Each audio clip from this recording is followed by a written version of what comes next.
Wala akong karapatang magtaray dahil tinanggal niyo yan sa akin ng matagal na panahon.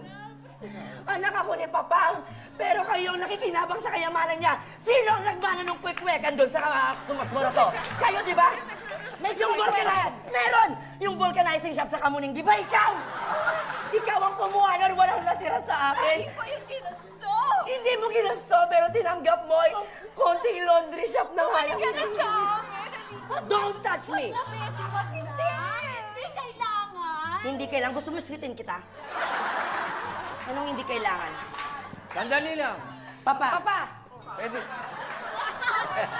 Si Papa! Papa, pinaglalaban ko lang yung karapatan natin, tsaka yung SSS mo, tsaka... Hindi ko na masabi sa inyo. Pero gabi-gabi, umiiyak si Papa. Dahil kinancel na yung pensyon niya. Tapos kayo, nilulustan yung kayamanan niya. Ang kakapal na mukha nila, Papa. Papa, gumising ka ba? Pwede ba tuloy na natin? Ituloy na natin. Umiyak talaga, oh. Umiyak